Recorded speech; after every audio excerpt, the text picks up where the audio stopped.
I have to go dig out some Halloween No, shit. 20 years later, I still hate you, Highlander.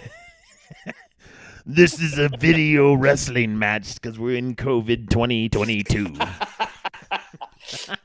We're just going to cut promos on each other until somebody joins us in our StreamYard.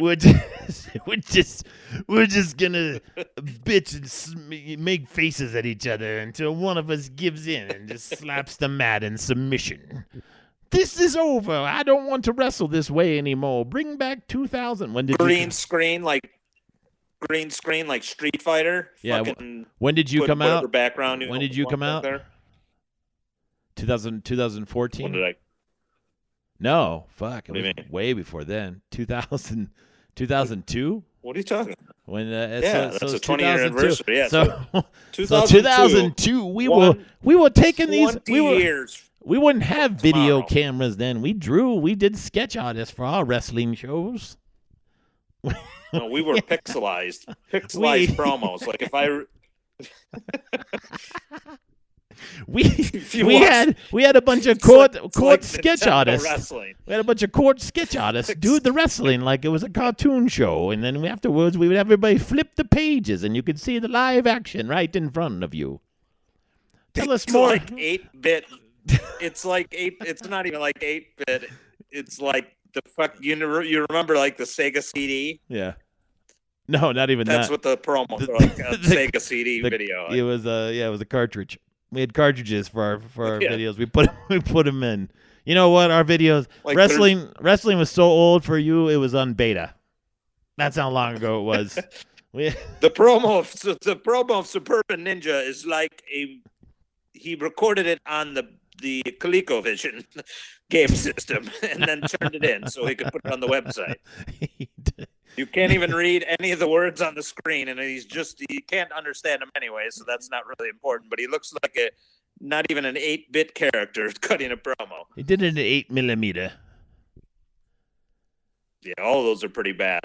Even if I do that video, I mean, it would probably be funny just to try to preserve it on 4K since the website got shut down because I didn't know that I didn't have it actively being debited out of an account, so the SWWF website got shut down. They wouldn't let me access the ops again, probably because they probably figured I was trying to download my website info, which technically I already had.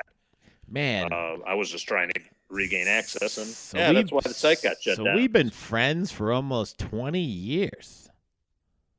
Yeah, in October, wasn't it? Wasn't that when you had tryout?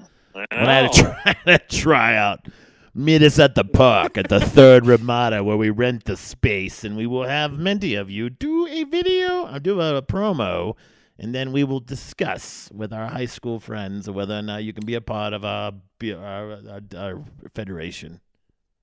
There were two funny things that came out of that. Well, obviously your story was funny because I'll let you tell that, what you always, but the one girl, Jade, she claimed that Shifty Nemesis was her boyfriend, so he kept yelling her to come over here, and she wouldn't come over there. I think even Mystigo, if he ever ends up listening to this, he's friends on Instagram. I think he was yelling at her to get over there. He's always good for one-liners. I don't know if he said "get over here, bitch" or whatever, but that was funny. And then there was a SWWF message board exchange where I would operate as the admin, welcoming new wrestlers in the email, but then I would stay as a heel and character as ShocXwave on there, telling them how women don't belong in wrestling and all that, yada, yada. Obviously just stoking the fire. So I had the adrenaline already mad that if she sees ShocXwave, she's just going to, be mad when she sees him. So I'm sitting there as seemingly ShocXwave. So when all this starts, we get everybody over there, I walk right up to him and say, "Hey, I'm such and such the admin." So then you could just see the look on her face like, okay. So she just thought, hey, ShocXwave's sitting there along with somebody else who arose there. And then that was just pretty Do you think funny. they didn't know? They're like, this guy's really ShocXwave. He's a fucking asshole. I know he's She didn't know that the owner and a wrestler was one and the same, so that was pretty comical. So are we doing this right now? We're doing your SWWF tribute, or you want to cut it? Yeah, we might as well. Yes. I mean, Might as well keep going. Yeah, that's fine. I'll timestamp it. I got chicken wings and pizza I got to go grab real quick, though. So if you want to. When we come back, Highlander will be joining us on this a very special SWWF. I got some pizza and chicken wings I got to eat. So I want to do this, but I want to have some food. Do you want me to pause it? Do you want to? Do you got to pause it again? I'll go grab my food and I'll be right back. I can't technically pause it this time. That's funny. Why can't you pause it this time? No, I said I can. Oh, okay. I'll pause it then. I'm gonna grab some chicken wings and a slice of pizza, and I'll be right back. I put it on there, which was funny. I just did like a fake ad for all right, we're back to recording. Got my pizza. Yes. Got my mic set up, even though you can hear me on this phone. Wait till you hear the sound. It's going to be amazing. So anyways. I hope so. For anybody that's why do you have no faith? You've missed an ad for our show every Tuesday at 9 p.m. where you'll join Coach JC and myself as we take a trip down memory lane for what happened yesterday. Or in this case, 20 years ago. 20 years ago. So anyways. Yes. All right, so tell the story of how Highlander made it into the SWWF. So here's how it worked. Okay. So I saw you guys. So I went to an Impact or IZW show. Okay. What were they back then? Were they IZW? Were they? Yeah, I think they were IZW. They were. What did that stand for? Even I don't remember. They returned. Impact Zone Wrestling or something. Yeah, it was Impact. So, which is funny because there isn't an Impact Wrestling from the Impact Zone TNA. So yeah, I went right. to the show at a bar. Okay. So I just got to get this out of the way.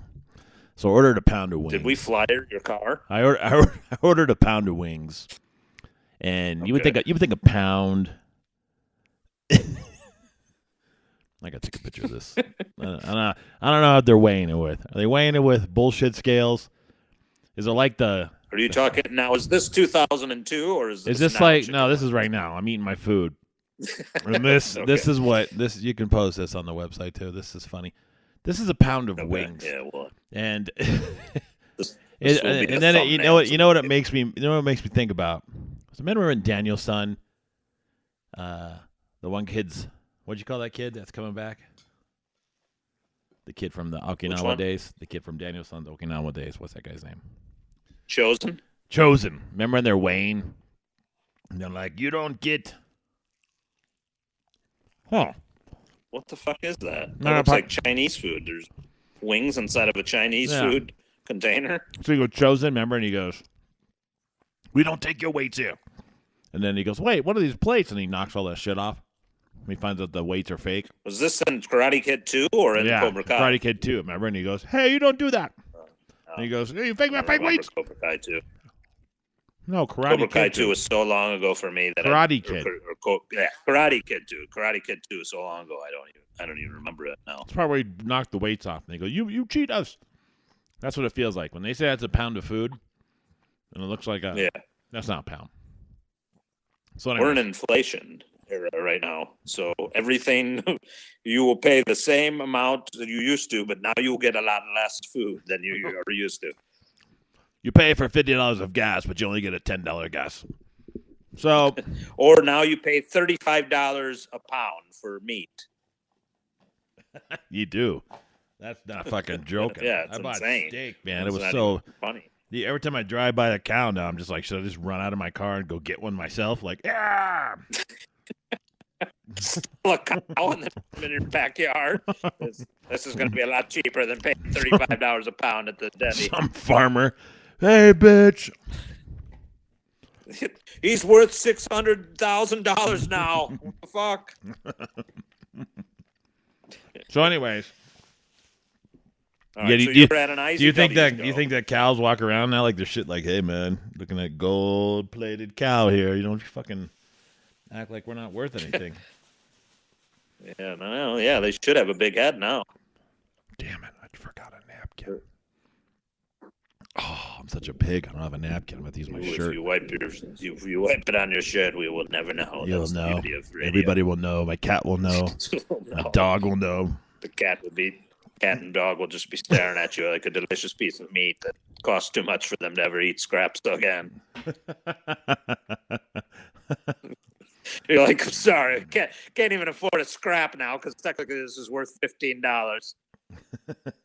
Listen, dogs and cats, you're not getting real meat anymore. It's fucking expensive.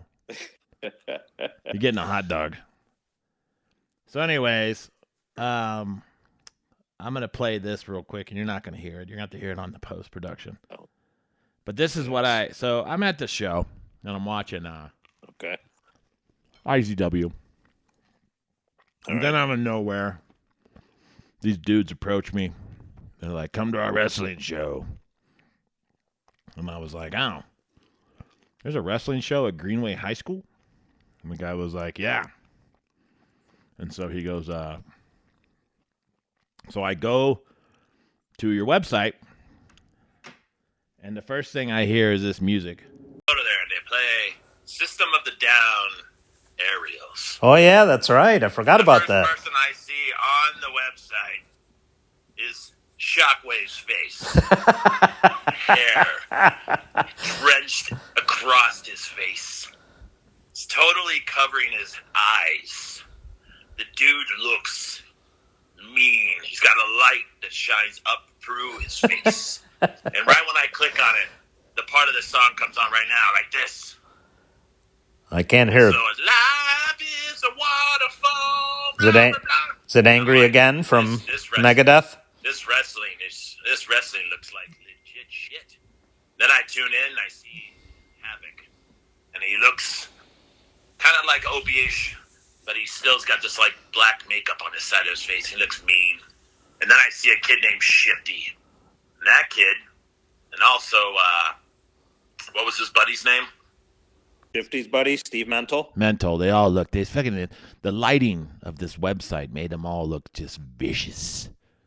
And then they had like a pimp guy or something on there, and I thought, wow, man, this looks legit. Oh, scroll the pimp. I just sent a message to Executioner. I don't think he's going to join us, but I just sent him a link and with the text "join us" underneath. So, anyways, and he wasn't on there yet. I don't think either. Maybe he was. So, anyways, I get on there and I think, wow. Yeah, he would have been with us still. Yeah. So then when I got on there, I thought, all right, cool, man, we're gonna be on this show, and I'm gonna email these guys, see how you get involved in this, because it seems like it's close to my house. And I got a message back from ShocXwave, and it was a little message board about open trials. Well, it wasn't ShocXwave. You would have got a message from the admin. Yeah, so it was like this. Yeah, it wasn't you. Yeah. So it was like, we have open tryouts. You got to come to the park, and we're going to interview you. So you're thinking, like, what the fuck? We're going to interview we're going to the park. We're going to interview. So, yeah. So I'm like, all right, whatever, man. I've seen Beyond the Mat. I know how this shit works. I know how to get this stuff. I know how this stuff works. Maybe they have Jake the Snake Roberts there. Maybe. You never know. I might stumble upon The Rock. So it was like a bucket list for me to be a wrestler. So I get in. I go to the show because you get me in the show.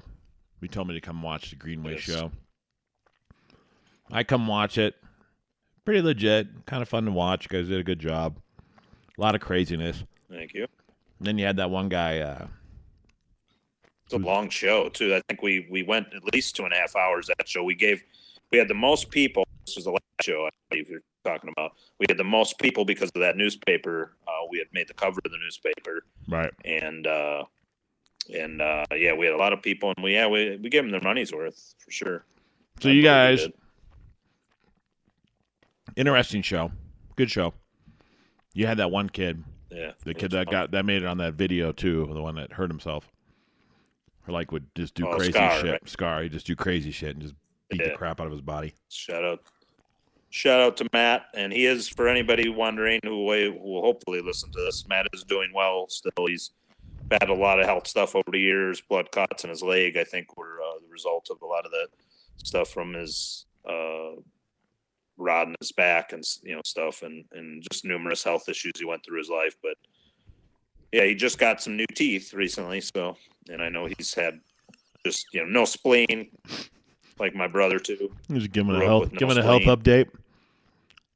Yeah, you got a new right eye, everybody. A new right eye. Yeah, but no, usually shares like botchamania stuff with me, and we correspond still, which is good. And yeah, so yes. All right, it's my story. Stop trying to jump in my story. Shut up. It's my story. God damn it. Go back. So back to me. I'm sorry. Back to me. So that was Chipotle sauce on those wings, and it really didn't taste any different than barbecue sauce. So if you're ever in that, buy the pizza. Don't buy the Chipotle. So, anyways, I'm watching these guys. I'm like, this is pretty cool. Close knit group. A lot of hard workers. And so I was in the impression when I actually physically talked to the guy who plays ShocXwave on the phone. His voice made him sound like he was 6'8", 300 pounds. His voice. I thought, man, this guy seems like a big dude. I get to the show, and I'm asking everybody, yeah, it's Mark here. I'm sorry, MC. MC here. MC here. MC. And they're like, yeah, he's right over there. And then out of the darkness comes reality as I'm staring at a 5'10". How big you are? Let's just say that. Okay. 5'10", maybe 150 pounds. And I thought,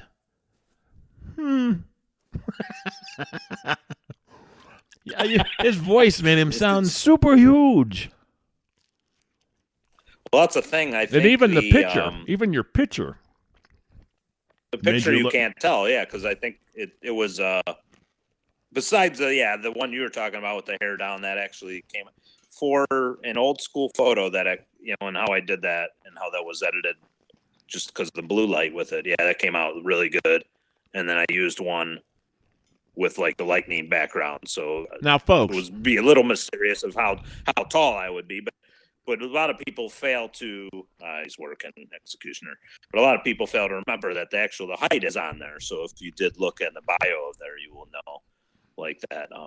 One funny story from one of the practices, I'll just do a little sidebar here, which is we had this one guy who just came in, and this guy was like a half out of shape slob, and he comes in there like he's some hot shit, like he was backyard wrestled or something. Like, hey, you know what? You don't get to talk about me, fucker. No, it's not you. But it was just some guy who came in there, and he's like, this is just some shorter, chubbier kid. Like, we've had so many come through the rooms, but he's just like, all the way. What is Shockwave through lightning bolts at people or whatever? I'm like, the fuck? We never even like this. And he was just basically like bashing gimmicks and stuff. Like, it's like a picture of me in front of a lightning bolt. Like, has nothing to do with fucking like I have special powers or some shit, dude. It's just the thing. So the guy goes in there. I think he bumps a couple times, and then after he signed a waiver, and it's just like, you could tell, not what you thought, was it, buddy? After he signed a waiver. He bumped a few times, and he signed a waiver. Well, yeah, if this guy goes in there and just breaks his. I mean, believe it or not, we've had people go in there and break their leg in the first second. Shout out to Cobra, sorry, buddy. He's broke his leg in practice, and another guy in a later practice. I think he hernia or something. He had a previous hernia or something, and this was a guy that helped us repair the ring and stuff, and then just never here. Just like this was. Here's the best like, part. Thanks for helping us, dude. Like, just disappears after a hernia and just never see you again after helping us buy boards. Here's the best. Here's the best that part. Was years later, though. You had so many people going in there and just getting beat up, but I only saw. I don't think I saw very many injuries at all. You were pretty safe. You were a safe promoter. Yeah, you did what you needed to do. I took it seriously, obviously from a standpoint of, anybody. I mean, and this is got to remember where we were training too. Obviously, we could say the stuff now, but it wasn't ideal. Obviously, we would have loved to have had a building, but like the costs of doing this, you can imagine, would be astronomical, and they were, when you put everything on credit and you're fronting money. So the Greenway High School, for example, they're getting their money irregardless. So a lot of people don't understand that it's going to cost $700. This is unheard of, and nobody in their right mind would do this, but I did it. So to run in a school like that, they're getting paid $700 irregardless. So which means like you do comedy and stuff, you promote comedy. That's like they get everything up front. So like, yes, we'll get any profit if we can do a profit after a certain point. But we didn't, I think and this is another little known fact, in all the shows we did in 2002, I lost money in every one, I think, except one. I think I earned $11, and this isn't without the costs of running the show too. So if you subtract all that shit, but for the actual door to run the event, I think one, I made $11, and another one, I think the last one was like a couple $100, but that still doesn't matter because all the expenses you would be in the red anyways. But for actual door costs to costs of what we made, that there was only two shows that drew a profit from what it actually cost me to pay Greenway High School to run. So it just, a lot of people don't understand that type of toll. I mean, I'm not like, pat myself in the back or kick myself in the ass for that. I'm just saying in general, a lot of people don't realize that to do what I did on there costed a shit ton of money, and nobody in their right mind should have done what I did, even for that 1 year. So it was really hard for me to justify paying another $1,000 insurance to front for another year to continue, even though that was the time to strike because we had momentum, we had popularity. But I really thought I could get us back into some sort of position to do that again. That's why I didn't sell it. There was one of the wrestlers, I won't name them unless they want to name themselves if we ever talk to them. Call and name yourself, call. But one of the wrestlers wanted to buy, and they would have, let me have creative control, him and his wife at the time. But I really believed in that, and he knew it.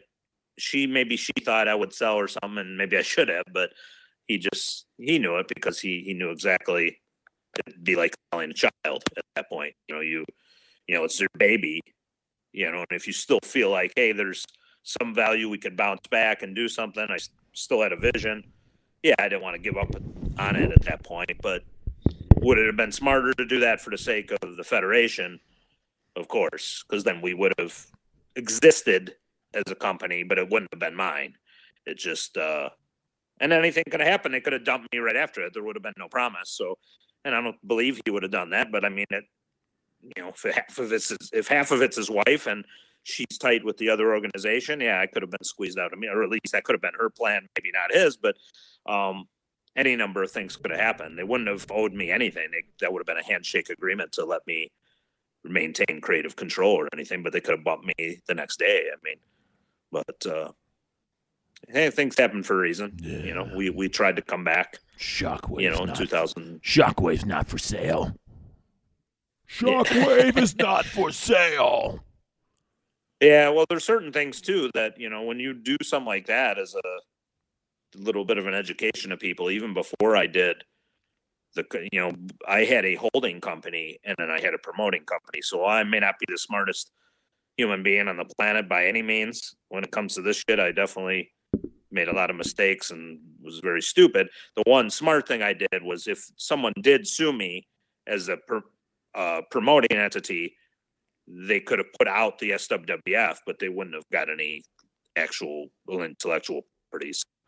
They would have put me out as the SouthWestern Wrestling Federation, but they wouldn't. Everything else was owned by a different holding company. So, and you have to do that because when if you're going after the man that owns it, I have a home, I have a lot of other shit that they could come after you for. So you have to treat one as a promoting entity, and then you have to treat one as a holding entity, and that's pretty much what I did. But yeah, I mean, if somebody said, hey, start a wrestling company, I would highly advise against starting any wrestling company to anyone ever.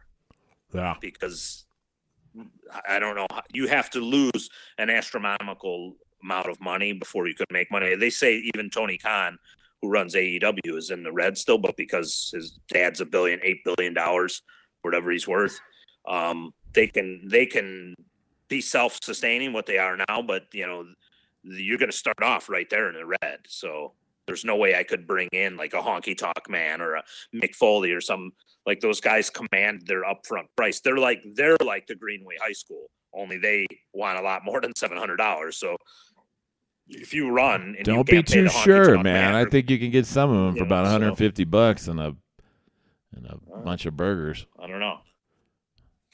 There's some guys out there that are looking for jobs. Yeah, well, there's a lot of people that they'll get their money up front and they won't even show up to the shows. So, and that's when you make a movie. That's when you make a movie about it and you show the crappiness behind it. And you say, "We paid him for and he's back here sleeping because he drank too much alcohol." Beyond the mat. There's a lot of people that done that, So, I mean, there was that in mind too. I mean, when you think about that stuff, I couldn't afford it, and I thought from a perspective of, well, I ain't be able to assault these guys because I'm not going to be able to give them anything fair to. So it's like there was no negotiating point from that. I just had to build a roster from, and we could rewind to Genesis here. So basically, building towards our event, which the first one was called Genesis. Those are all people I basically work with. So I think, and this is a running joke I had, it's like most of them said yes, thinking this guy will never do this. So I actually did it. I did have people back out, but I give credit. I mean, I will always give credit to Andrew, Mo, and I don't even talk to Mo anymore. And that's sad in itself. I don't know if he'll ever listen to this, but yeah, I mean, without them at least wrestling one match up front, I couldn't wrestle. I wrestled. A lot of people don't know this. I wrestled fucking 5 times at Genesis. I wrestled a back-to-back match, which is ridiculous. May not have been a good match, obviously, because one, you're just getting your shit kicked out of you. But I can't even picture doing that now. Like, what the fuck? I have to get out of a mask gimmick and then get right into my other gimmick. And I remember telling Nick the Fish, saying, okay, hey, stall for some time. I need this time to do, I think I was getting into a mask gimmick or something. And he had this promo memorized. He's like, okay, we went over this. And nowadays when you'd ask somebody, hey, just take a little more time. Well, he did the promo. He did it perfectly, but he did not have any more time. So while I'm getting dressed in this secondary gimmick, he's over there in the ring, like, taunting my character he's supposed to be facing. Come on, what the fuck's going on? Like, I just told you before the match, dude, I'm getting into this gimmick, stall for time. And he's on the mic, ripping, the second character he's supposed to be facing. So I got to give credit to those guys. I mean, one of the dudes, the biggest guy that would have been our buddies who we would have tried to build around. I forget why Scott Kyle couldn't do it. He was the one that Navajo, I think, I don't want to name names, but like couple of local, guys that wrestle, and they're still wrestling now, believe it or not, older guys, but they thought he was the most marketable because obviously he was a big dude. But he was the one that he ended up doing security, so he didn't wrestle. So it ended up being basically me, my buddy Jeff, who flew into Chicago with his wife for that. So give him credit for that. Nick, who was a coworker, Mo was a coworker, and Andrew was a coworker. Those were all guys I worked with that I asked if they would do it. Those were the only ones who actually they're great friends and men of their word. They actually did it. Yeah, Andrew never wrestled technically again. He did the boxing match as a pimp, but he fulfilled his commitment, I think. But he ended up running the sound for us most of the time, along with his buddy Eric. I think his buddy was Eric, and both those guys are good dudes. And but it's just hilarious because I think basically, so oh shit, yeah, we'll do it, and then just they're probably thinking this motherfucker is never going to get a ring. He's never going to do this. So. It's just funny, but I have to give credit to them because without them, you can't wrestle yourself. So thank thank goodness, for those guys doing that. Family support, I know, helping me. Now with technology, though, MC, you can wrestle yourself. You can split the screen and wrestle yourself on your own phone. I feel like this needs to be a longer episode, and I feel like we need to give this a whole hour sometime. Because you just have so much to do. There was one. There's a lot of backstory, everything. There's a lot, and I'd like to. I mean, I left it to one of the bigger fans near the end, and I was just speaking to him recently, and he was thanking me for. His name was Sean, and I took him to an event, and really good kid, and a lot of stuff he was saying to me was, I appreciated him saying that. Without getting into that, I just told him, I said, well, listen, man. Because he was, good fan. I gave him the option. I said, if there were questions anyone wanted to know, and you wanted to compile them together, I said we could do a Colorcast type, setup where basically, we could do a Q&A type of deal. And I said I'd be happy to answer questions for if fans were ever wondering anything or just wanted to shoot the shit. But yeah, we'd have to do this as a multi-part type of series where you would, if somebody came on as a guest, that would be a whole episode, because basically you would shoot the shit with them, asking them about their experience. And maybe we need to reborn. Take up the whole time. Reborn the podcasts we used to use for a platform, and then people can actually write in or call in. We can actually do it. I mean, that would be nice. It would be nice. I mean, if I could get a time down with any of the members of the SWWF I still talk, to, we could actually, with an alternative phone, I could call them in on one of them. I mean, I don't know how that would sound on your mix board, but that would be something we possibly could do. Just they'll probably sound like, obviously, that they'd be on the phone, but otherwise, if they went through the Colorcast app, they'll sound about as whatever I'll sound like probably on your board. Yeah, you're going to sound like you're talking on a microphone. So, yes, exactly. If they call on Colorcast, I can hear myself. Certainly, this could go on. Definitely, any type of anniversaries of shows. Like tomorrow, for one, as we record this is the 18th of January, 2022. January 19th, 2022, which is tomorrow, as we record, is the actual 20-year anniversary of that event I was talking about with those buddies, that we held an event on outside at a place called the Pioneer Living History Museum. So again, they took a lot of money too, much like Greenway High School. So they got paid. I think they were concerned, obviously, when this may not have been what they expected, because they were kind of like what you would call, like, I want to say role play, but how they do those, not Civil War, but they're a museum that has the people that dress up that looks like they're from whatever freaking time frame that was. But we went into like one of the courtyards type of outside of a old school, house that they preserved or something, or got shipped to this, desert land up in, I think it was Camp Verde. I want to say Camp Verde. Is that right? I don't know. Yeah. I don't know where this is at. Yeah, so I want to say Camp or New River. No, maybe Camp Verde was the last event. So this was New River, I think. And so that was interesting. If I can get some footage up on the YouTube channel ShocXwave, then I will. And that was interesting because I think the language, specifically probably ShocXwave's language, that was probably a little harsh. I remember that. I remember my buddy, the One Man Militia, when he was wrestling, he had this cool ass overhead view. But I told him to pause it in a quote unquote intermission, and then he forgot to resume it. That would have actually made it look really cool. Unfortunately, so we lost half that event there. But some of the clips from that are still used. The wrestling was pretty bad on that show overall, and but most of the people didn't want to do it. They were doing it as a favor, as a friend.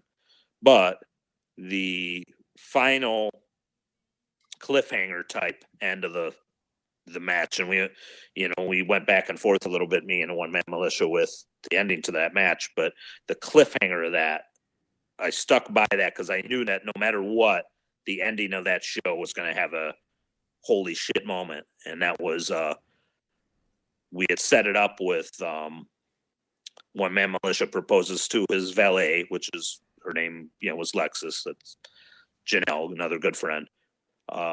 So basically, we set it up like that's done going into the final. And me and him were just supposed to have a grudge match. So before we had a bunch of people drop out, this wasn't supposed to be a title match. It's just me and him had wrestled in the suburbs of Chicago, and it was backyard shit, but we treated it seriously at the time. And I'm not trying to name drop them, but this was the group that CM Punk named the LWF on his DVD. So this is what me as ShocXwave and Jeff as One Man Militia did back in the mid 90s. So we had actually done a little of that stuff. So when we did that, me and him were the logical choice to finish this event, because considering we had next to no wrestlers and had to complete this, naturally we had to be the last match. So we created an end where the ref is bumped, and now Lexus, the valet One Man Militia, gets in the ring and she's checking on him. So I tried to use the chair, ShocXwave, against him. He wrestled it away from me, no pun intended. So now behind me is Lexus trying to revive the ref as One Man Militia screams to the crowd, "Do you want to see ShocXwave get what he deserves?" And then the crowd goes, "Ah," because obviously we ended up having future wrestlers in the crowd too. So these are actually fans too, which is cool. So what happens is he gears back from looking at the crowd with that, getting their permission, swings. Having Lexus behind me, I pull her out. He clobbers his own now fiance, because he had just proposed to her, wallops her with the chair. She was a great sport. She took a good chair shot. Now she's out. He's checking on her. Ref's still kind of coming to. He hit him with, boom, boom, couple finishes, and that's pretty much pin him, and that's how it ends. So it leaves a holy shit moment to the fans, because they certainly weren't expecting that. And if anything went right on that, it was that ending. So I was definitely proud to have stuck by that. And I think that kind of gave us the momentum, because the people who were in the crowd, mostly wrestlers who were going to debut at the next event on True Colors, they were stoked. They wanted to do it. And if anything, we gathered more wrestlers from that event than we did fans, but set the tone going forward that this was going to be a wild ride, so to speak. All right. That was the longest story ever. The man of not few words, ShocXwave himself, paints the picture for us. And we sit here and we say, after 30 minutes, we're going to play out, and you're not going to hear it again, ShocXwave, because you're not privy to my cool soundboard, because I'm cool, and I have a cool soundboard. But we're going to go out. We're going to have to redo this. And this lets you know, 20 years SWWF. Thank you. Still people out there. Thank you to everyone who was there from the beginning or joined us. You have nunchucks out there from Suburban Ninja. You have ShocXwave dolls everywhere. And to all the SWWF fans, just remember this song as we exit out of here. Colorcast. Me podcast, you listen. Yes. Thank you, folks, for tuning in. Happy anniversary, SWWF. 20 years. Special thanks to everyone who was with us at Genesis, January 19th, 2002.